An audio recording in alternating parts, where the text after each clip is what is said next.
Hallelujah. तैयार रहें, सब लोग नोट्स बना के रखें। एक अपने जीवन में एक आदत बना दें कि हम नोट्स बनाकर रखें ताकि हम वचनों को अच्छे से समझ पाएं। अगर हमने वचनों को ध्यान से नहीं सुना तो घर जाकर हम उसको देखकर फिर से समझने पाए। हालेलुया।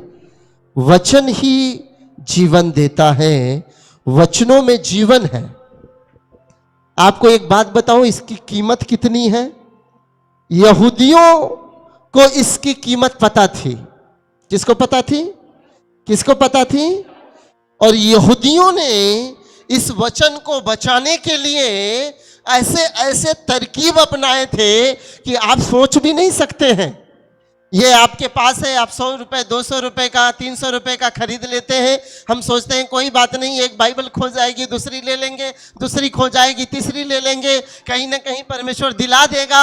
लेकिन ये यहाँ तक आने में आपको नहीं पता है, लोगों ने जी जान लगा दिया है। जी जान लगा दिया उन्होंने कि वचन आप तक पहुंचने पाए। जी जान लगा दिया। आप कहेंगे पास्टर जी कैसे जी जान लगा दिया? तो मैं आपको बता रहा हूं। पहले के समय में किसी के पास ये पेन और कॉपी नहीं हुआ करता था, जो आज कितने आसानी से पेन कॉपी होते हैं। चलो पेन कॉपी की छोड़ो, कोई और भी ऐसे साधन नहीं हुआ करते थे जिस पर आसानी से लिखा जाए, जिस पे आसानी से प्रिंट किया जाए, जिसको आसानी से उपलब्ध कराया जाए।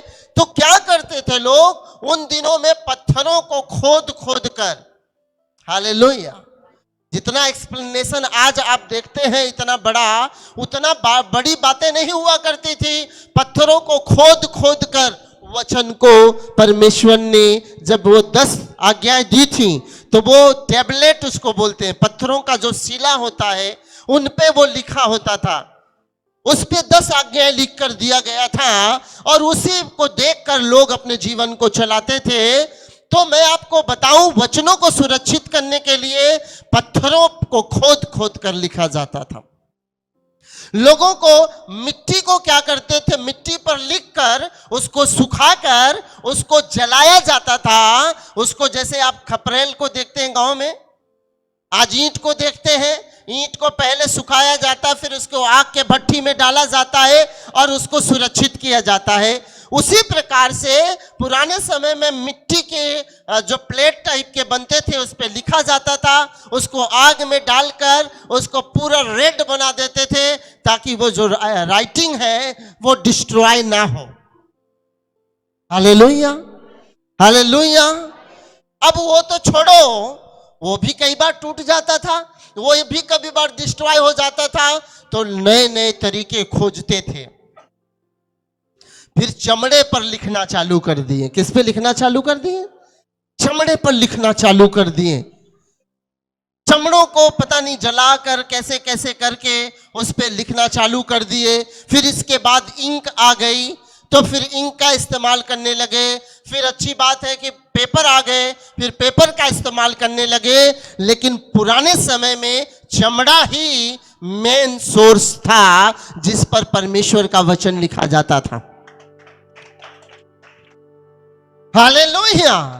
अब उनको डर लगा रहता था कि मान लो मैंने 10 कॉपी बना लिया है बाइबल का, 10 कॉपी, और 10 के 10 आग लगा दिए गए तो हमारा क्या होगा? समझ गए कि नहीं? सपोज आपके पास, पूरे लोगों के पास, पूरे इज़राइल के पास 10 ही कॉपी बनाकर रखा है और 10 लोगों के पास है। शत्रु आया और 10 को डिस्ट्रॉय कर दिया, अगला क्या? इतना डर था। उन्होंने कहा भाई जितना ज्यादा कॉपी कर सकते हो कॉपी करो, कॉपी करो, कॉपी करो। क्योंकि पुराने समय में कोई गारंटी नहीं था। एक राजा उठता था, खड़ा हो जाता था और दूसरे राजा पे चढ़ाई करता और उस देश को आग लगा देता, उसके सोने चांदी को लूट ले जाता था और सामानों को आग लगाकर सब डिस्ट्रॉय कर देता था। और यहूदियों को पता था, उनके साथ ये कई बार घटनाएं हो चुकी थी। आमीन, हालेलुया, हालेलुया। तो उन्होंने क्या किया, लोगों को खड़ा किया जो लिखने में शास्त्र को जानने में निपुण थे। वो लोग क्या करते थे, शास्त्र को केवल बैठकर कॉपी करते। मतलब सैकड़ों शास्त्री रोज क्या करते थे, कॉपी करने में लगे हुए थे। और उन पत्रों को, उन लिखावटों को, अब सोचिए चमड़े का तो ऐसा तो था नहीं कि भैया पेपर जैसा है ऐसे रोल करो और एक ही में पूरी किताब आ जाएगी। नहीं, अब चमड़े पर लिखा जा रहा है तो अभी एक पेज लिखने के लिए 4-5 चमड़े की सीट लग जाएगी। ये देख रहे हैं आप कितने छोटे छोटे अक्षर हैं आपके बाइबल में, जरा ध्यान से देखिए। जब यही बातें चमड़े पर लिखी जाती थे तो बड़े बड़े अक्षर लिखने पड़ते थे। आप समझ रहे, इतने बड़े बड़े अक्षर लिखने पड़ते थे। अब ये पेज लिखने के लिए 4-5 चमड़े का सीट लगाना पड़ता था उनको। अब मान लो ये किताब लिखने के लिए तो इतना मोटी सीट हो जाती थी। मान लो उत्पत्ति की किताब लिख रहे हैं तो उनको पता चला इतना मोटा सीट लगाना पड़ गया। अब उसको बचाने के लिए वो क्या करते थे, जो तांबा होता था, कांसा होता था, उसके जार होते थे, बड़े बड़े जार होते थे। ये देख रहे हैं ना, ऐसे बड़े बड़े ये जार नहीं बता रहा हूं, ऐसे चीजें बनी होती थी, लेकिन वो बड़ी बड़ी जगह होती थी जिस जार में वो चम्र पत्र जो होता है, चर्म पत्र को डालकर ऊपर से सील कर देते थे पूरी रीति से। ऐसा केमिकल लगा देते थे कि चमड़े में कोई कीड़ा मकोड़ा ना लगे, उसको सील कर देते थे। अब सोचते थे इसको बचाने का तरीका क्या है, तो बोले भाई समुद्र में ना इसमें पत्थर बांधकर समुद्र में फेंक दो। Hallelujah, hallelujah. अब उन्होंने समुद्र में फेंक दिया। बोले मान लो समुद्र में से हमें ना मिला बाद में तो बोले और पत्रों को लिखो और गुफाओं में अंदर डाल दो। कोई गुफा आपको दिखाई दे खाली और उसमें कोई नहीं घुसता हो, थोड़ी सुरंग हो, थोड़ी जगह हो, उसमें डाल दो, ऊपर से पत्थर लटका दो उस पे, उसको ऐसे बना दो जैसे कि वहां सुरंग है ही नहीं। तो उन्होंने गुफाओं में डाला, उन्होंने मिट्टी खोद के दबा दिया, उन्होंने समुद्र में डाल दिया। डेड सी, जो मृतक सागर है, उसमें कितना फेंक दिया, लेकिन मृतक सागर तो लेता नहीं है ना, अंदर दबाता नहीं है, ये भी प्रॉब्लम है। तो उन्होंने क्या किया, मृतक सागर के बगल में गुफा थी, कुमरान सागर के बगल में पहाड़ी टाइप की है, लेकिन उनमें गुफाएं थी, अंदर खंडहर टाइप का था। तो उनको उठा के खंडहर में फेंक दिया करते थे। और जो उन्होंने सोचा था वैसे ही हुआ। दूसरे राजा चढ़ाई किए, उनके सोना चांदी को लूट लिया, मंदिरों को आग लगा दिया, उनके सारे खजाने को समाप्त कर दिया, उनके सारे चम्रपत्रों को जला दिया, उनकी किताबों को नष्ट कर दिया।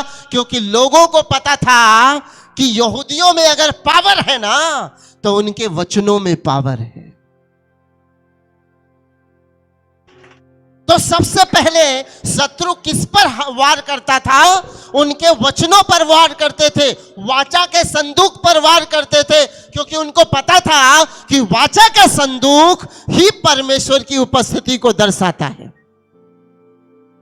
इसका मतलब इनका वचन बड़ा पावरफुल है, इनका जो वाचा का संदूक बहुत पावरफुल है। इन दोनों को डिस्ट्रॉय करो। सोना चांदी तो देखा जाएगा, इसको डिस्ट्रॉय करो। उसको डिस्ट्रॉय करने के लिए नाना प्रकार से अलग अलग राजा चढ़ाई करके डिस्ट्रॉय करने की कोशिश करते थे। यहूदी उनसे एक कदम आगे सोचते थे। बोलिए परमेश्वर के बेटे और बेटियां, पड़ोसी से बोलिए अपने, परमेश्वर के बेटे और बेटियां दुश्मनों के विचारों से कहीं ज्यादा आगे सोचते हैं, एक कदम आप बढ़कर सोचते हैं। हालेलुया। मैं आपको जानते हो क्या बोलना चाहूंगा, आप सबसे बुद्धिमान लोग हैं, दुश्मनों से भी ज्यादा आप आगे सोच लोगे। उससे ज्यादा आप बुद्धिमान होगे। बाइबल कहती है, जब भजन संहिता 119 को पढ़ते हैं, कहता है कि मैं अपने शिक्षकों से भी अधिक बुद्धिमान हूं। हालेलुया। और कितनी बड़ी बात है भाई। लेखक कह रहा है, तेरा भय मानता हूं प्रभु, तेरी चितौनियों पर चलता हूं प्रभु, तेरी बातों पर चलता हूं, इसलिए मैं अपने शिक्षकों से ज्यादा बुद्धिमान पाया जाता हूं। आमीन, हालेलुया। बोले यीशु मसीह की, बोले यीशु मसीह की। आप बुद्धिमान लोग हो, क्योंकि प्रभु जब बुद्धि देता है तो आप उससे भी एक कदम आगे सोचकर चलते हो। तभी तो परमेश्वर यहूदियों को वो बुद्धि दिया था कि इससे पहले कि वाचा के संदेश को डिस्ट्रॉय किया जाए, इससे पहले कि चर्म पत्रों को नाश किया जाए, तुम लोग कॉपियां बनाओ, कॉपियां बनाओ, कॉपियां बनाओ। हजारों लाखों कॉपियां बनाकर उन्होंने जगह जगह जगह जगह फेंक दिया। चलो तुम 100 करोगे डिस्ट्रॉय, 1000 करोगे डिस्ट्रॉय, 500 करोगे डिस्ट्रॉय, हमने तो लाखों बना दिया है। आज नहीं तो कल मिल जाएगा। और हुआ कुछ ऐसे ही, हुआ कुछ ऐसे ही। यहूदियों को यहूदी देश से निकाल दिया गया, भगा दिया गया, दूसरे लोग कब्जा कर लिए, सालों साल वहां पर रहे। फिर एक समय आया जब परमेश्वर ने यहूदियों को वापस पूरे विश्व से ले आया और उनको क्या किया, उस इज़राइल में बसा दिया। लेकिन इज़राइल के लोग अपने नाती पोतों को ये जरूर बताए थे, जब तुम अपने देश में जाना तो खोजबीन जरूर करना, क्योंकि खुदा का कलाम डिस्ट्रॉय नहीं हुआ है, वो तुमको कहीं ना कहीं मिल जाएगा, कहीं ना कहीं मिल जाएगा, कहीं ना कहीं मिल जाएगा। हालेलुया। जब वो वहां पर वापस गए, गुफाओं में खोजने लगे, वो अलग अलग जगहों पर जाने लगे, वो समुद्रों में गोता लगाने लगे, एक के बाद एक के बाद एक के बाद एक के बाद उनकी सारी किताबें मिल गई।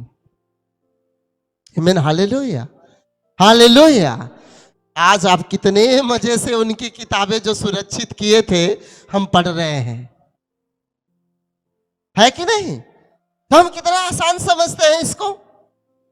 नहीं नहीं, इसको बचाने के लिए उन्होंने जान पर खेल दिया। इसको बचाने के लिए बेचारे लोगों ने जो 5 घंटे 8 घंटे काम करते हैं, उन्होंने पूरी रात रात काम किया।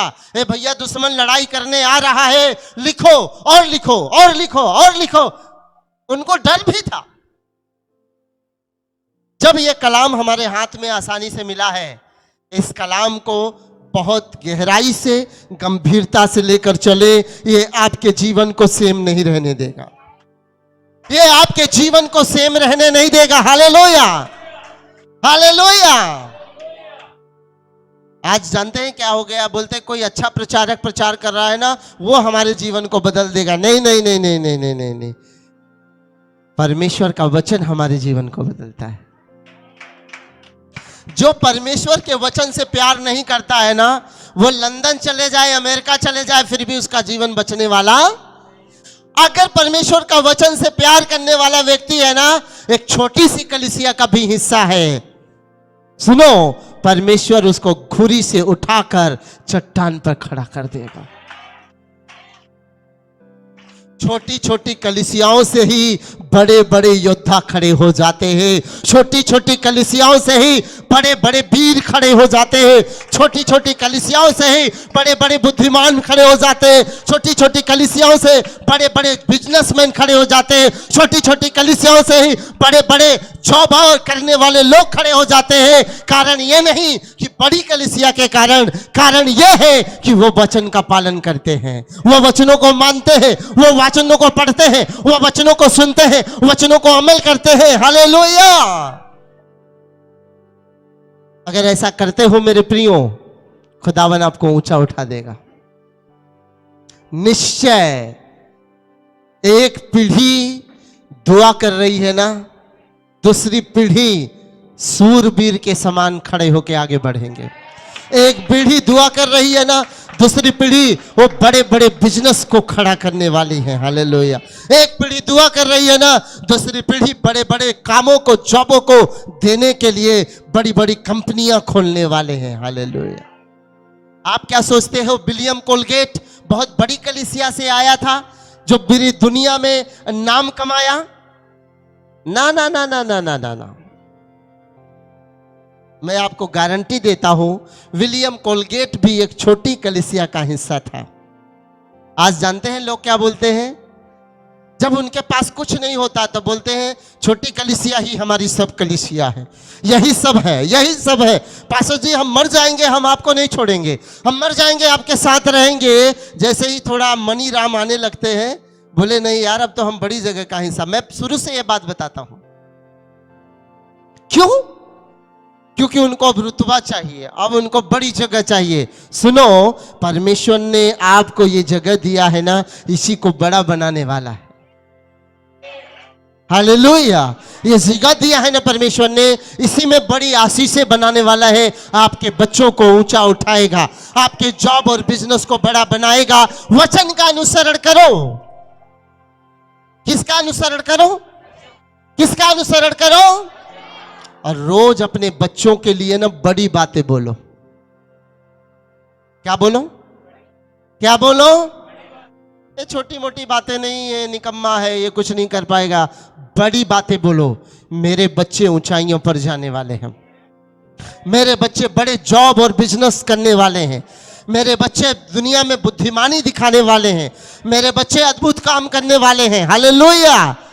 आप बोलो तो सही, दिखाई देता हो या ना देता हो, आने वाले समय में 10 साल 5 साल भले लग जाएंगे, लेकिन आपका कहा हुआ वचन उसके जीवन में एक पौधा बनकर, एक बड़ा पौधा बनकर फल लाने जा रहा है। हालेलुया।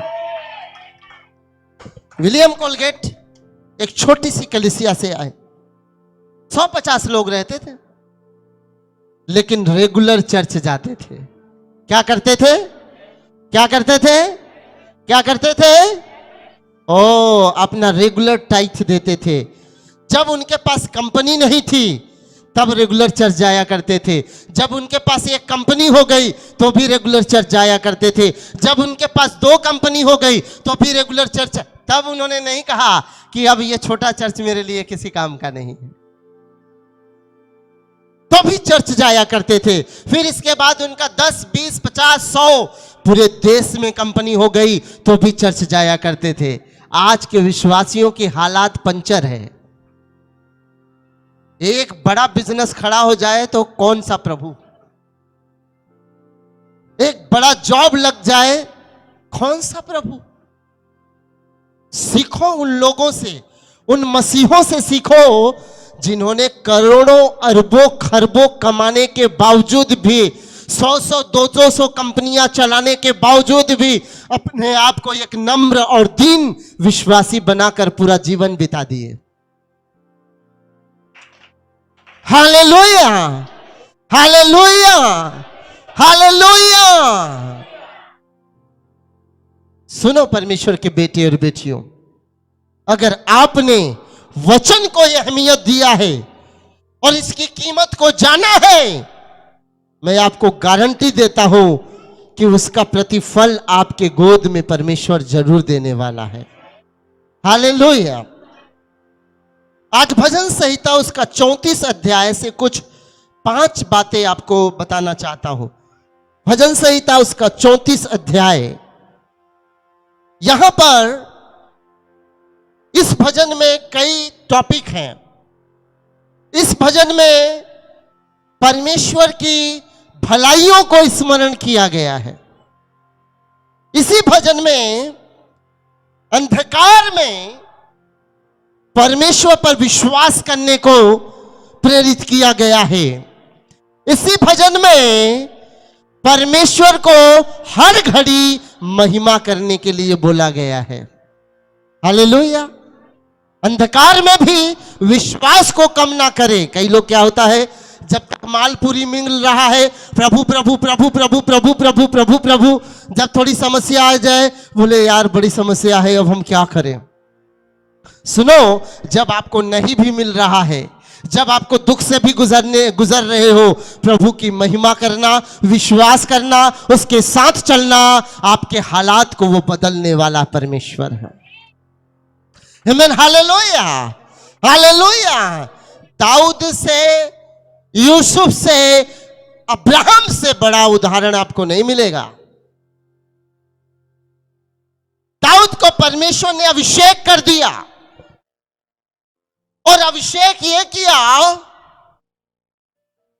कि तू राजा बनेगा, और वो राजा नहीं बना। वो दुख में आ गया, वो समस्या में आ गया।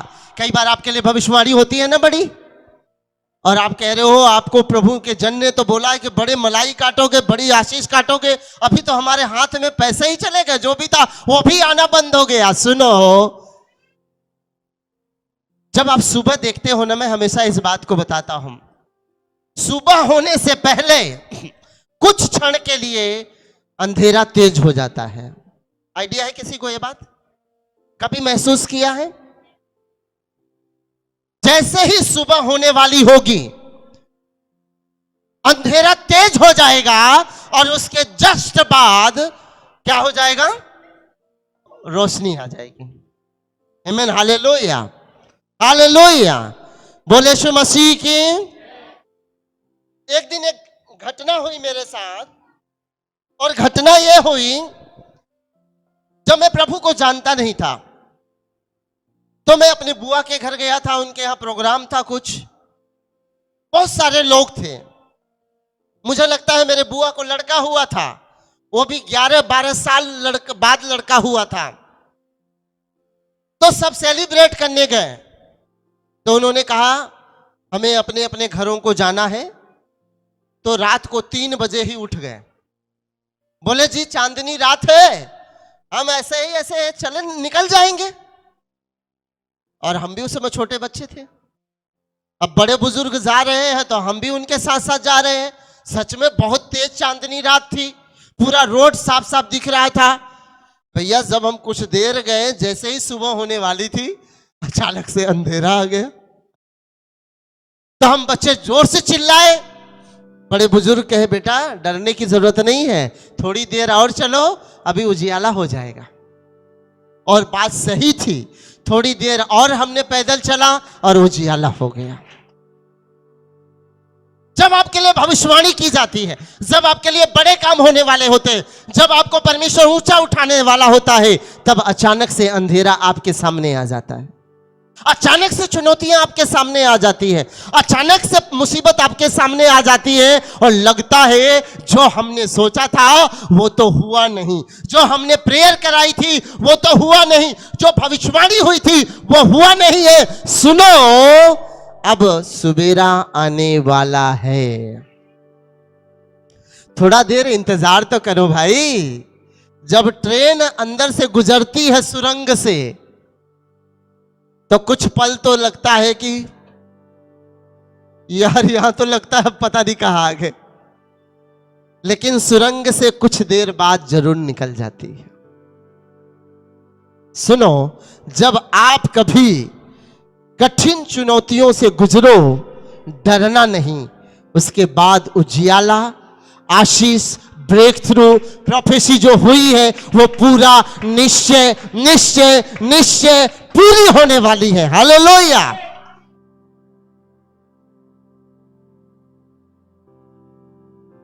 क्या कहता है, यहां पर एक घटना हुई, दाऊद को राजा के लिए अभिषेक किया गया, लेकिन कहानी बिगड़ गई। जैसे ही राजा अभिषेक हुआ, साउल दाऊद के पीछे पड़ गया, वो उसको मारना चाहता था, उसको डिस्ट्रॉय करना चाहता था। दाऊद बेचारा मारे मारे फिर रहा, इधर उधर इधर इधर इधर। मन में आता होगा कई बार कि यार प्रभु आपने तो मुझे राजा बनने के लिए चुना था, ये मुझे कौन सा दिन दिखा रहे हो, मैं तो जंगलों में मारा मारा फिर रहा हूं। लेकिन दाऊद कंप्लेन नहीं करने वाला व्यक्ति था, कंप्लेन करने वाला व्यक्ति नहीं था। क्यों नहीं कंप्लेन करने वाला था पता है? क्योंकि वो जंगलों में भी जब भेड़ बकरियां चराता था ना, तब भी कंप्लेन नहीं करता था। वो बीड़ा बजा बजा कर अपने परमेश्वर यहोवा की स्तुति किया करता था। Hallelujah, hallelujah. तो जब उसके पास कुछ भी नहीं था तो भी वो कंप्लेन नहीं किया। आज तो राजा दाऊद के पास लाखों लोग ये कहने वाले हैं कि दाऊद राजा लाखों को मारा और साउल हजारों को। आज लोग कहने वाले हैं कि देश में अगर कोई बेहतर राजा बन सकता है तो दाऊद के अलावा कोई नहीं है। हालेलुया। पीछे से सपोर्ट करने वाले खड़े हैं, दाऊद तू जंगलों में रहेगा लेकिन चोरी चोरी हम तेरे खाने पीने का सामान जंगलों में जरूर पहुंचा देंगे। दाऊद कहता है भेड़ बकरियों को चराते समय मैंने यहोवा पर भरोसा रखा और शेरों को मारा, भालुओं को मारा। अरे यार, जंगल में रह के जब मैंने इतना ताकत और बल और सामर्थ प्राप्त किया और लोगों का साहस प्राप्त किया, सपोर्ट प्राप्त किया, यहोवा तू महान है। हालेलुया। तू जो कह रहा है उसको निश्चय पूरा करने जा रहा है। तू जो वायदा करता है उसे निश्चय पूरा करता है। हालेलुया। सुनिए परमेश्वर के बेटे और बेटियों, दाऊद भागते भागे एक राजा के पास जिसका नाम आकीश है और 34 में उसका नाम अबीमेलेक बताया गया है। हालेलुया। जब उसके दरबार में पहुंचा तो उसके लोग, जो मंत्री लोग थे, पहचान गए। कहने लगे अरे ये तो फलाना राजा है, राजा है। क्या है ये तो राजा है, ये दाऊद राजा है। राजा अभी नहीं बना था लेकिन उसको लोग राजा ही समझते थे। तो उसको पकड़ लिए, पकड़ के उसको राजा के पास ले गए जिसका नाम अबीमेलेक भी लिखा हुआ 34 में। उसके पास ले गए तो जानते हो क्या हुआ? दाऊद को परमेश्वर ने एक बुद्धि दिया कि अगर इसने पहचान लिया तुझे तो ये साउल के हाथ में तुझे कर देगा। तो परमेश्वर बुद्धि देता है। अपने पड़ोसी से बोलिए परमेश्वर बुद्धि देता है। परमेश्वर बुद्धि देता है, अपने लोगों को परमेश्वर बुद्धि देता है। जानते हो क्या हुआ? दाऊद पागल बन गया। दाऊद ऐसे ऐसे करने लगा, लार बहाने लगा, लिटरली लार बहाने लगा। लार बहाना इतना आसान नहीं है, आप बहा के देखिए। दाऊद ने लिटरली लार बहाने लगा और दरवाजों को पागलों जैसे, अपने बालों को पागलों जैसे नोचने लगा। राजा ने देखा और कहा तू दाऊद की बात कर रहा है? ये हमारे पास तमाशा करने के लिए लाया है क्या कोई? ये तमाशबीन है, इसको ले जाओ यहां से। ऐसे बेकार से व्यक्ति को अपने राजमहल में मैं लाऊंगा? ओ हालेलुया। उसके कर्मचारी हाथ पकड़े दाऊद को, बोले बात बाहर निकल। अपने आप को दाऊद बताता है क्योंकि शुरू में तो उसने बता ही दिया था ना मैं दाऊद हूं। लेकिन जो उसने एक्सटिंग किया ना, राजा ने भरोसा नहीं किया कि यह दाऊद हो सकता है। जब यह भजन लिखता है 34 अध्याय, इसी बात पर भजन लिखता है कि परमेश्वर ने मुझे मौत से बचा लिया। हालेलुया। परमेश्वर ने मुझे मृत्यु के बंधनों से छुड़ा लिया। आमीन, हालेलुया। 1 से 3 पद में हम जब देखते हैं तो परमेश्वर की महिमा की बातें देखते हैं। दाऊद परमेश्वर की महिमा करता है। पढ़ेंगे 1 से 3 पद, कोई भी ऊंची आवाज से पढ़ देगा। हाँ हाँ हाँ हाँ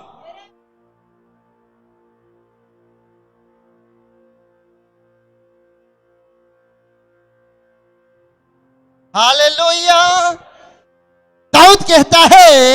दो बातें यहां पर दर्शाता है। मुख्य बात यह कि परमेश्वर की महिमा करना चाहता है दाऊद। मैं हर समय यहोवा का धन्यवाद करता रहूंगा। हालेलुया। मेरे मुख से हर घड़ी परमेश्वर की स्तुति निकलती रहेगी। हालेलुया। ध्यान से सुनो, इसमें दो बातें बता रहा है दाऊद। नंबर एक कि मैं लगातार परमेश्वर की महिमा करूंगा, चाहे उतार आएगा, चाहे चढ़ाव आएगा, चाहे कमी आएगी, चाहे घटी आएगी, चाहे दुश्मन सताएंगे, चाहे कुछ भी क्यों ना हो, मैं हर समय परमेश्वर को क्या करूंगा? धन्यवाद दूंगा। आमीन। हालेलुया। हालेलुया। क्या हम ऐसा कर पाते हैं? आज आपसे दाऊद कह रहा है कि तुमको भी हर घड़ी, हर परिस्थिति में परमेश्वर का क्या करना है? क्या करना है? क्या करना है? क्या करना है? क्या करना है? धन्यवाद करो। हालेलुया। धन्यवाद करो, क्योंकि वो भला परमेश्वर है। दूसरी बात कहता है कि केवल मैं धन्यवाद नहीं करूंगा प्रजा के लोगों या परमेश्वर के बेटे और बेटियों, मैं तुमको भी ये कहूंगा कि तुम भी परमेश्वर का धन्यवाद करना सीख लो।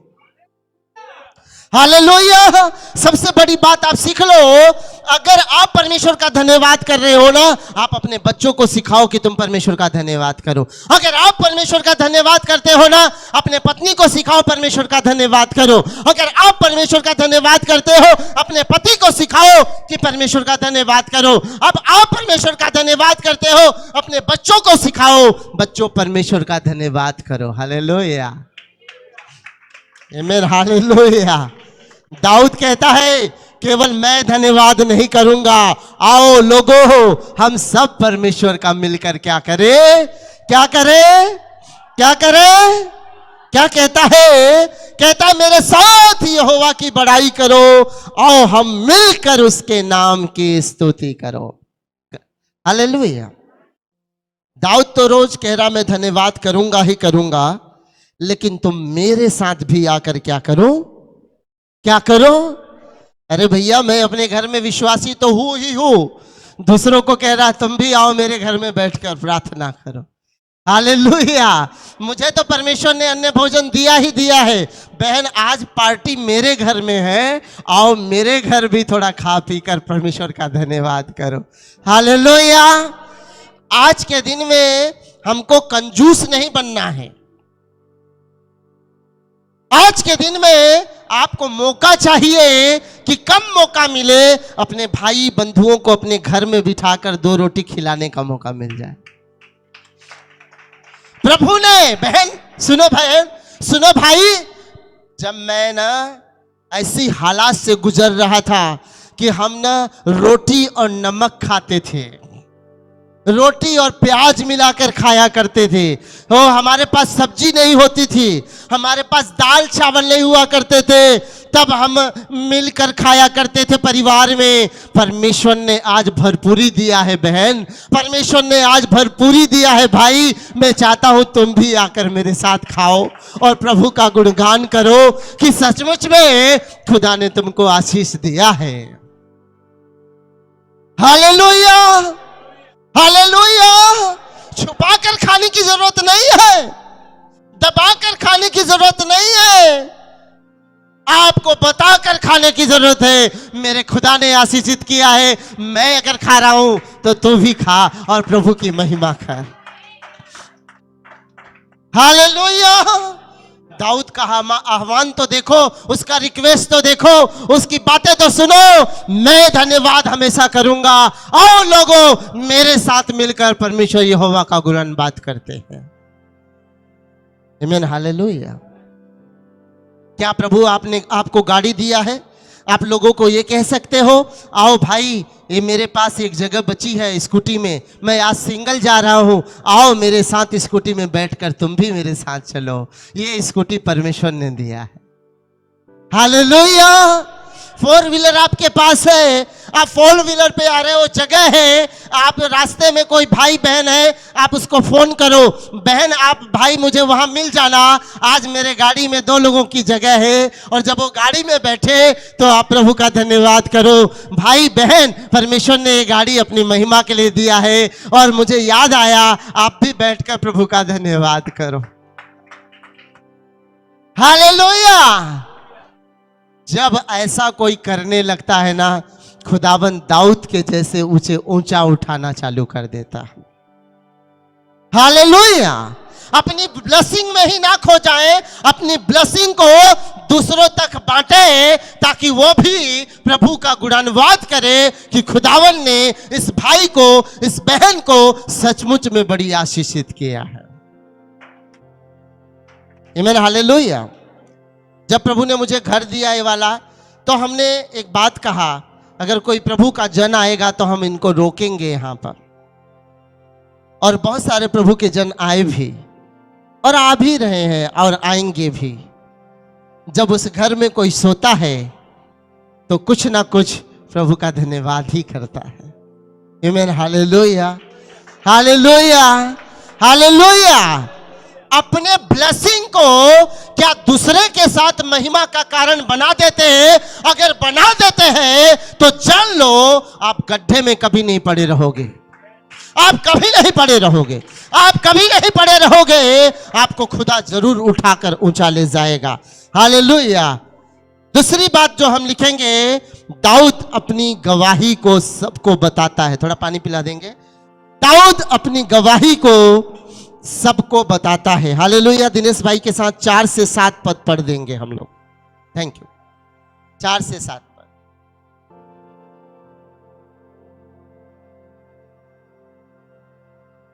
मेरी सुन ली, yes. मैं यहोवा के पास गया, तब उसने मेरी सुन ली और मुझे पूरी रीति से निर्भय किया। हाँ। जिन्होंने उसकी ओर दृष्टि की उन्हें ज्योति पाई। हाँ। और उसका मुंह कभी काला नहीं होने पाया। हाँ। इस दिन जन ने पुकारा, तब यहोवा ने सुन लिया और उसको उसके सब कष्टों से छुड़ा लिया। यहोवा की डरवैयों की चारों ओर उसका दूत छावनी किए हुए उसको बचाते हैं। हालेलुया। दाऊद अपनी गवाही बताने से शर्मा नहीं रहा है। ओ भैया, जब ये लिखा गया भजन, तब ये चरवाहा नहीं था, जब ये भजन लिखा तब राजा था। Hallelujah, hallelujah. अरे लोग तो थोड़े थोड़े पद पाने के बाद अपने गवाहियों को देना भूल जाते हैं। क्या गवाही दे उस परेशानी वाली? क्या गवाही दें वो थोड़ी समस्या वाली? क्या गवाही दें कि हम रोटी नमक के साथ खाते थे? क्या गवाही दें कि हमारे पास जॉब नहीं था? अरे गवाही दो। राजा तो दाऊद तो राजा बनने के बाद ये सारे वचनों को गवाही के रूप में लिख रहा है कि मेरी गवाही ये है, मेरी गवाही ये है, मेरी गवाही ये है। मैं तो महिमा कर ही रहा हूं, प्रजा के लोगों मेरी गवाही ये है। मैं दुख में परमेश्वर के पास गया, मैं परमेश्वर को गुड़गुड़ाया, मैंने परमेश्वर की दुहाई दी, मैंने परमेश्वर का पुकारा, तब उसने मेरी क्या कर दी? सुन ली, उसकी ओर दृष्टि किया और मैंने ज्योति पाई। मेरा मुंह कभी काला होने, मेरी गवाही सुनो तो, मेरी गवाही सुनो बहन, कि मैं बीमारी में था, मैं बीमारी में थी, मैं पाप में था, मैं पाप में थी, मैं अपराध में था, मैं गंदगी में था। मेरी गवाही तो सुनो। मैं मरने पर था, मुझे डॉक्टरों ने जवाब दे दिया था, मेरे लिए कुछ भी नहीं हुआ था, मेरे साथ ऐसी ऐसी बातें हुई, लेकिन सुनो, मैं यहोवा के पास गया, मैंने दुआ करी, मैंने दुआ कराई, मैं भवन में गया, मैंने विश्वास किया और परमेश्वर ने मेरे हालात को पूरी रीति से बदल दिया, मेरी कहानी को बदल दिया, मेरे हालात को बदल दिया। हालेलुया। अपनी गवाही देने से ना शर्माए। पड़ोसी से बोले, अपनी गवाही देने से ना शर्माए, वही आपको ऊंचा उठाएगा। हालेलुया। कहता है यहोवा के डरवैयों के चारों ओर उसका दूत छावनी किए हुए उनको बचा लेता है। आमीन, हालेलुया, हालेलुया, हालेलुया। आपके घर के चारों ओर, आपके बिजनेस के चारों ओर, आपके जॉब के चारों ओर, आपके भवन के चारों ओर, परमेश्वर के भवन के चारों ओर उसके दूत उसकी रक्षा, रखवाली और सुरक्षा करते रहते हैं। आमीन, हालेलुया। बोले यीशु मसीह के, बोले यीशु मसीह के। तो यहां पर दाऊद अपनी गवाही बताता है। गवाही में दो बातें बताता है। नंबर एक, गवाही में बताता है कि परमेश्वर ने मुझे कैसे डर से आजाद कर दिया। Hallelujah, hallelujah. पहली गवाही क्या है? परमेश्वर के पास गया और परमेश्वर ने मुझे क्या बना दिया?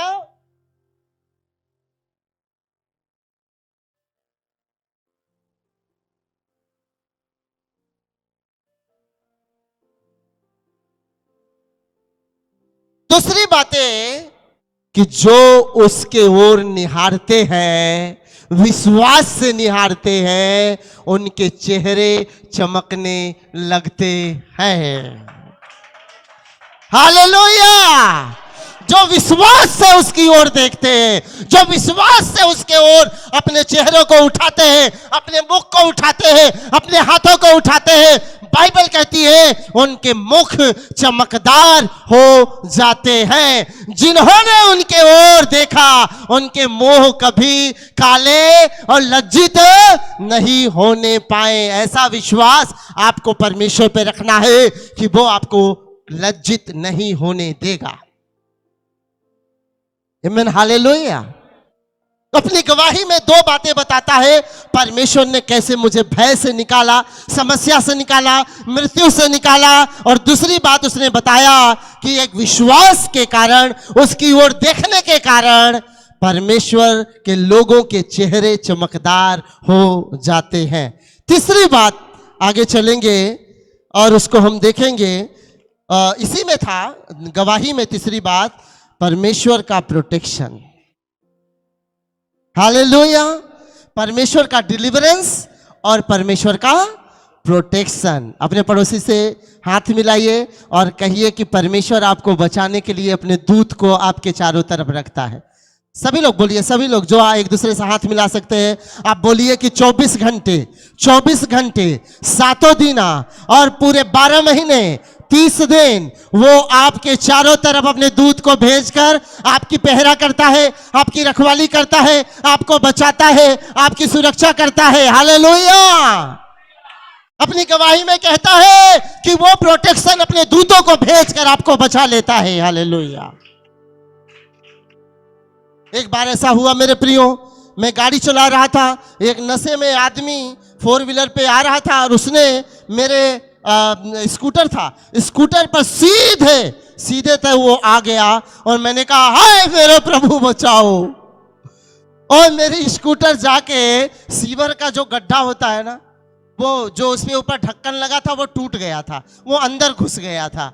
अब मेरी स्कूटर जाकर उस गड्ढे में घुस गई और मैं स्पीड में तो थोड़ा था ही, मैं कैमरा जितना दूर रखा हुआ है ना, मैं तो ऐसे उछल कर सुपर हीरो जैसे मैं वहां जाकर गिर गया। हालेलुया। पीछे से एक साइकिल वाला आ रहा था और उसने कहा हाय लड़का मर गया, मर गया, मर गया। दौड़े हुए वो जोर से साइकिल चलाते हुए आया और गाड़ी वाले तो अपना निकल गया, वो भाग गया। और मैं भी उठा भाई, मैंने कहा मैं बचा भी हूं कि नहीं बचा हूं। मैं उठा, अपना हाथ देख रहा हूं, मैं अपना कमर देख रहा हूं। मैंने कहा यार मुझे तो खरोच तक नहीं आई है। मैंने कहा मुझे खरोच तक नहीं आई है। वो मुझे समझ नहीं आया कि परमेश्वर ने कैसे बचाया। उस समय तो मुझे पता भी नहीं है मैं कैसे उड़ रहा हूं, लेकिन मुझे तब पता चला और मेरे आंखों में आंसू आ गए जब मैंने उस स्कूटर उठाया और मैंने स्कूटर की हेडलाइट और स्कूटर का साइड का शीशा देखा तो शीशा चकनाचूर था। हेडलाइट स्कूटर गड्ढे से बाहर निकला और जमीन पर फिसल कर बहुत दूर गया। उसका हेडलाइट पूरी रीति से क्या हुआ था? घिस गया था, पूरी घिस गया था। मुझे परमेश्वर ने कहा, देख मैंने अपने दूत को भेजकर मैंने तुझे बचा लिया है। क्योंकि स्कूटर जैसे गिरी तो स्कूटर में भी तो वही स्पीड था, मेरे अंदर भी तो वही स्पीड था। स्कूटर के अंदर स्क्रैचेस आ गए, प्रभु ने मुझे एक भी खरोच पड़ने नहीं दिया। वो प्रोटेक्शन की बात करता है दाऊद। वो आपको अपने दूतों के द्वारा आपको बचा लेगा, जरूर बचा लेगा, जरूर बचा लेगा। आपको, आपके घराने को, आपके जॉब को, आपके बिजनेस को वो सुरक्षा प्रदान करने वाला है। वो सुरक्षा प्रदान करने वाला परमेश्वर है। आमीन, हालेलुया, हालेलुया। अगली बात जो है, तीसरी बात जो इसमें है, क्योंकि हमने पहली बात देखा था परमेश्वर की महिमा करने के लिए दाऊद बोलता है। दूसरी बात हमने देखा 4 से 7 में गवाही देने के लिए बोलता है। तीसरी बात में कहता है परख कर देख लो। Hallelujah, hallelujah. पड़ोसी से बोलो परख कर देखो कि यहोवा कैसा भला परमेश्वर है। Taste and see that the Lord is good. Hallelujah. परख कर देखो कि यहोवा कैसा भला। परखते नहीं है हम। कैसे परखेंगे? प्रभु जी आज मेरे पास खाना नहीं है, लेकिन मैं विश्वास करता हूं कि आज मेरे लिए कोई ना कोई भोजन प्रदान करेगा और मेरा विश्वास आप पर है। हालेलुया। इसलिए मैं एक गवाही देता हूं। गवाहियां लाखों अनगिनत हैं, पर एक गवाही देता हूं मैं। जिस कॉलेज में मैं पढ़ाई किया था, वहां के जो फाउंडर थे उनके 4-5 बच्चे थे, और आपको पता है पासवान को कई बार बहुत पैसे की मुसीबतों से गुजरनी पड़ती है। सच्चाई बता रहा हूं। आज मुझे देखकर आप कहते होंगे शायद पास्टर को कभी ऐसा गुजरने की जरूरत नहीं पड़ी है।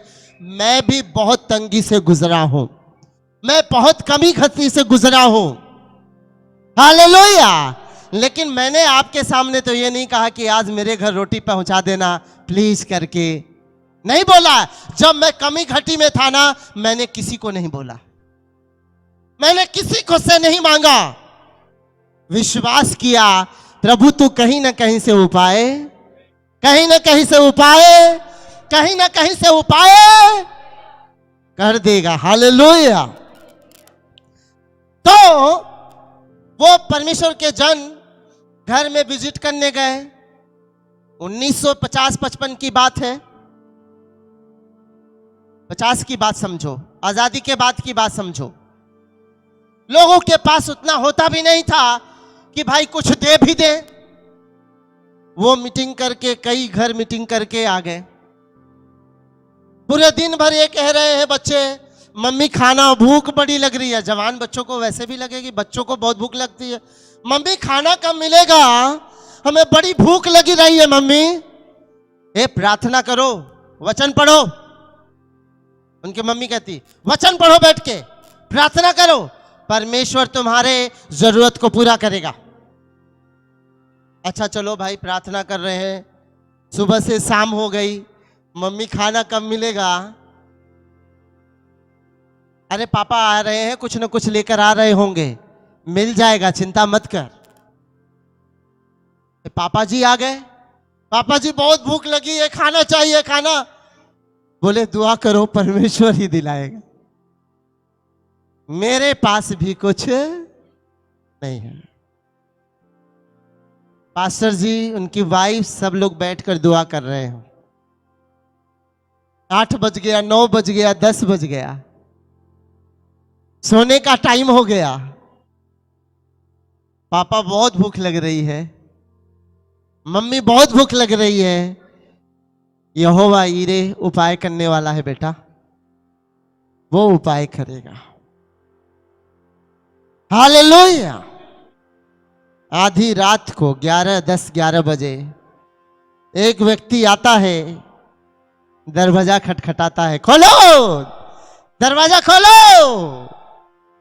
दरवाजा खोला जाता है, बड़ा पतीला भर भर कर उनके घर लोग आ जाते हैं। कहते हैं जी अगर बुरा ना मानो तो ये खाना आप लोग खा सकते हैं। उन्होंने क्या बोला, क्या हुआ?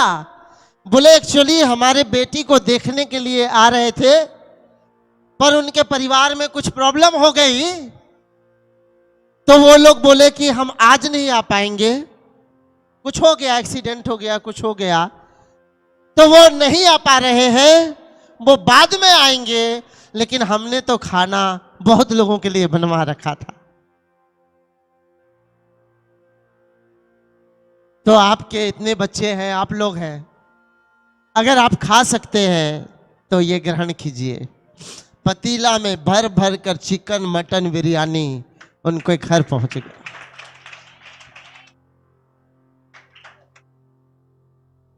ये कोई कहानी नहीं है, ये कोई कथा नहीं है, ये गवाही है। जितने लोग यहोवा पर भरोसा रखते हैं, जो उसको टेस्ट करते हैं, परमेश्वर दिखा देता है कि मैं भला परमेश्वर हूं, मैं अच्छा परमेश्वर हूं, मैं उपाय करने वाला परमेश्वर हूं। हालेलुया। वो उपाय करने वाला परमेश्वर है। वो कल भी वही था, वो आज भी वही है, वो युगान युग एक साथ। बस बने रहो, सवाल मत पूछो प्रभु 2 साल हो गया प्रार्थना करते क्यों नहीं हुआ, परमेश्वर 3 साल हो गया प्रार्थना करते क्यों नहीं हुआ। अरे भैया ये विश्वास कर लो कि उसने कहा है तो वो पूरा करेगा। जिस दिन आपका पक्का विश्वास हो जाएगा उस दिन पूरा हो जाएगा। जिस दिन डाउट रहेगा तब तक पूरा होने वाला नहीं है। एक लड़के की गवाही बताऊंगा, 5 मिनट लूंगा बस। एक लड़के की गवाही बताऊंगा, उसका वीजा नहीं लग रहा था और वो कहता था मम्मी वीजा नहीं लग रहा है, वीजा नहीं लग रहा है, बहुत परेशान रहता था भाई, वो बहुत परेशान। और उसको टेंशन आने लगी कि अब मेरा क्या होगा। एक दिन मैं उनसे मिलने जा रहा था, तो मैंने कहा परमेश्वर जब घर जा रहा हूं तो वो तो यही पूछेंगे कि मेरा वीजा कब लगेगा। बताओ ना, वो पूछेंगे वीजा कब लगेगा। परमेश्वर की एक क्लियर और साफ आवाज आई, उसको बोल देना डायरी में लिख लो, आज चिंता छोड़ दो कि कब मिलेगा, जिस दिन चिंता करना छोड़ दो मैं उसी दिन वीजा तुम्हारा लगाता हूं। मैंने कहा जैसे मैं पहुंचा वैसे ही लड़के का सवाल आया कि सबका वीजा लग रहा है, मेरा कब लगेगा। मैंने कहा प्रभु ने मुझे बोला है लिखो डायरी में, आज डेट क्या है, लिखो। डेट लिखा। मैंने कहा ये लिखो कि जब तू चिंता करना छोड़ देगा उसी दिन तेरा वीजा लग जाएगा, ये लिखो। लिख लिया। एक सप्ताह के अंदर, सुनो सुनो सुनो सुनो, एक सप्ताह के अंदर उसको एक मैसेज आया। उसके साथ उसके दोस्त ने भी वीजा लगाया था। वो कहते हैं कि रोशनी से पहले अंधेरा आती है। उसके पास मैसेज आया कि भाई मेरा वीजा तो रिजेक्ट हो गया। क्या हो गया, क्या हो गया, क्या हो गया, क्या हो गया। उसने अपने मम्मी को फोन किया कि मेरे दोस्त का वीजा रिजेक्ट हो गया, लेकिन मुझे कोई चिंता नहीं है, मेरा भरोसा मेरे परमेश्वर पर। यकीन मानो दूसरे दिन उसको मैसेज आया कि उसका वीजा सेलेक्ट हो गया, लग चुका। प्रभु ऐसे नहीं देता है, टेस्ट लेता है। अगर उसके वो दोस्त का रिजेक्ट हुआ, अगर वो बुड़बुड़ाने लगता, वो कुड़कुड़ाने लगता, वो कहता परमेश्वर नहीं करेगा, मैं गारंटी देता हूं उसका भी रिजेक्ट होने ही वाला था। लेकिन उसने अपने मम्मी से जानते हो क्या बोला? विश्वास की बात।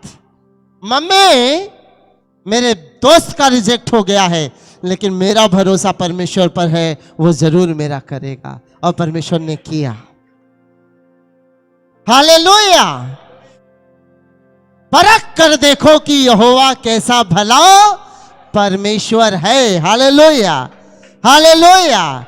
जब आप अपने घर जाना, 8 से 22 पद तक पढ़ना, और उसमें 5 बातें मैं आपको बताना चाहता हूं जो आप लिख लीजिएगा। मुख्य बात वो है 8 से 22 में, परख कर देखो कि यहोवा कैसा भला परमेश्वर है। अनिल ब्रदर हमारे बीच में बैठे हैं। एक बड़ा सा फोड़ा हो गया और उसका मुंह भी बाहर नहीं है, और वो उनकी वाइफ बहुत परेशान हो गए। ब्रदर को चक्कर आने लगा और समझ नहीं आ रहा क्या किया जाए। फीवर आ रहा है, दर्द हो रहा है, चक्कर आ रहा है, बुरे ख्याल आ रहे हैं, बुरे चीजें आ रही हैं। डॉक्टर के पास गए, बोले, डॉक्टर ने कहा भैया इसका ऑपरेशन करना पड़ेगा। बड़ा, ये कुछ भी हो सकता है। एक दिन मैं घर पे गया ब्रदर के, प्रेयर किया, प्रेयर करके आ गया, और दूसरे तीसरे दिन वो फोड़ा अपने आप फूट गया और मवाद, बहुत सारा मवाद उसमें से निकल गया। ब्रदर हमारे बीच में है, खड़े हो जाएंगे एक बार, जोरदार ताली बजाएंगे प्रभु की महिमा के लिए। बुरे बुरे ख्याल आने लगे ब्रदर को, कमजोर हो गए उन दिनों में, लेकिन प्रार्थना और विश्वास के कारण वो डॉक्टर को तो चीरा काटा टाका कुछ नहीं लगाना पड़ा। डॉक्टरों के डॉक्टर प्रभु यीशु मसीह ने ऑपरेशन कर दिया। हालेलुया, बोले यीशु मसीह की। सुनो, परमेश्वर कुछ भी कर सकता है, कुछ भी कर सकता है। परख कर देखो कि यहोवा कैसा भला परमेश्वर है। नंबर 1, उसी तीसरी बात में, उसके अंदर नंबर 1, लोगों को उत्साहित करो कि जो काम आपके जीवन में हुए हैं वो भी टेस्ट करके देखें, उनके जीवन में भी वैसे ही काम होने वाले हैं।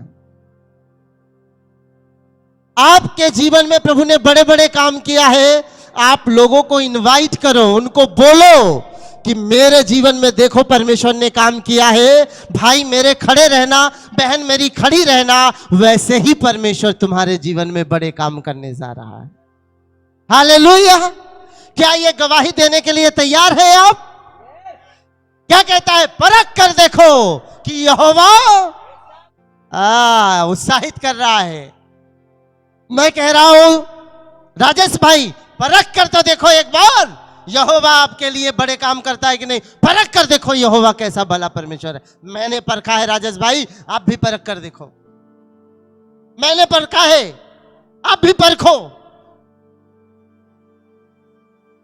हालेलुया। ममता बहन,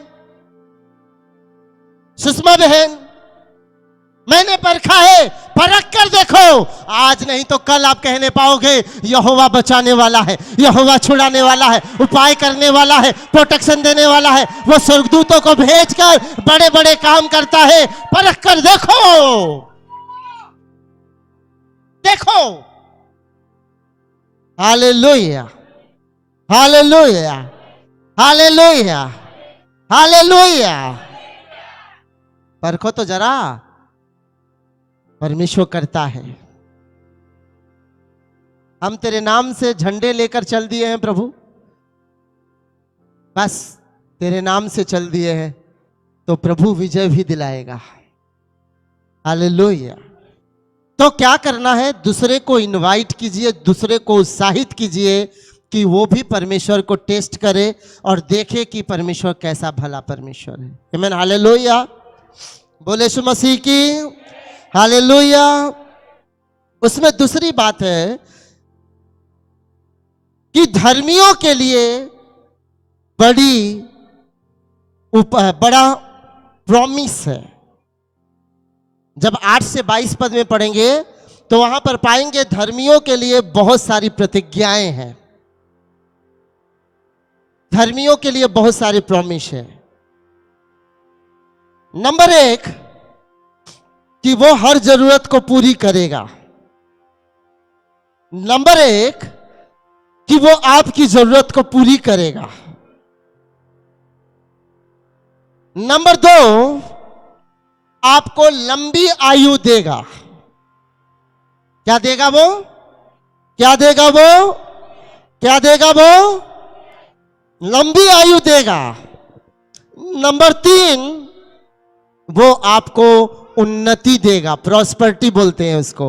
वो आपको ऊंचा बढ़ाएगा, आपको उन्नति देगा। नंबर 4 परमेश्वर हर प्रॉब्लम में, आपके हर गतिविधि पर वो अपनी नजर भी रखता है। हालेलुया। आपने बच्चों को, मेरे छोटे बच्चे हैं, आपने अपने बच्चों को कभी देखा है वो इधर उधर खेल रहे हैं, फिर भी आपकी नजर कहां लगी रहती है? कहां लगी रहती है? कहां लगी रहती है? आप इंपॉर्टेंट बात कर रहे हैं इधर, फिर भी कहेंगे बच्चे किधर गए? और बच्चों इधर बैठो। मतलब आप इंपॉर्टेंट काम करके भी अपने बच्चों के लिए अटेंशन देते हैं, परमेश्वर आपके हर काम पर अपना अटेंशन जरूर देगा। Hallelujah, hallelujah, hallelujah. वो हर काम पर अटेंशन जरूर देने वाला परमेश्वर है, निश्चय देगा वो। अगला बात है, परमेश्वर आपको छुड़ाने वाला परमेश्वर है। जब आप टेस्ट करोगे तब आप पाओगे परमेश्वर आपको छुड़ाने वाला परमेश्वर है। हमारे बीच में भाई सुमित आया है और इसको 3 साल से बड़ी बुरी भयंकर दुष्ट आत्माएं परेशान करती हैं। वो कहती नहीं जाऊंगी, मैं बड़ा हूं, मैं ये हूं। मैं सुमित आज तुम्हें बताना चाहता हूं, परमेश्वर पर भरोसा रखो, कोई चीज उससे बड़ी नहीं है। कोई चीज उससे बड़ी नहीं है। कोई समस्या, कोई दुष्ट आत्मा, कोई आबा बाबा उससे बड़ा नहीं है। परमेश्वर सर्वोच्च परमेश्वर है। आमीन, हालेलुया, हालेलुया, हालेलुया। सर्वोच्च परमेश्वर है, वो सबसे ऊंचा परमेश्वर है, वो आपको बचाएगा। आखिरी बात कह के मैं समाप्त करना चाहता हूं। आप घर में जाकर पढ़ें, परमेश्वर अपने ऐसा प्रोटेक्शन देता है जो आपकी हड्डी हड्डी टूटने नहीं पाती है। हालेलुया। कितने ऐसे लोग हैं जिनका एक्सीडेंट भयंकर हुआ, फिर भी परमेश्वर ने उनके हड्डियों को प्रोटेक्ट किया, या कभी चोट भी लग गई तो हड्डियों को जोड़कर उनको संभाल कर खड़ा कर दिया। Hallelujah, hallelujah. Thank you Jesus. आइए अपने स्थानों पर हम थोड़ी देर खड़े हो जाएंगे, खड़े हो जाएंगे। हालेलुया। अपनी आंखों को बंद करेंगे हम लोग। भजनकार दाऊद के समान क्या हम कुछ बातों को कह सकते हैं? क्या हम उसकी बड़ाई कर सकते हैं अपने जिंदगी के लिए? जो हमारे जीवन में घटनाएं हुई हैं, क्या हम उसके लिए महिमा दे सकते हैं? क्या हम उसके लिए महिमा दे सकते हैं? क्या हम उसके लिए महिमा दे सकते हैं? आइए हाथों को उठाएंगे, हाथों को हिलाकर अपने जीवन में जो काम किया है परमेश्वर ने, उसके लिए धन्यवाद करें। आपको खतरों से बचाया, आपको मुसीबत से बचाया, आपको मौत से बचाया, आपको कमी घटी से निकाला, आपको बुराई से बचाया, आपको पाप से बचाया, आपको गंदगी से निकाला, आपको दुष्टात्माओं से निकाला, पता नहीं किस किस समस्या से निकाला है। आइए उसे धन्यवाद कीजिए और उसके भलाइयों को स्मरण कीजिए, उसके भलाइयों को स्मरण कीजिए, उसके भलाइयों को स्मरण कीजिए, उसके भलाइयों को स्मरण कीजिए। Hallelujah, hallelujah, hallelujah,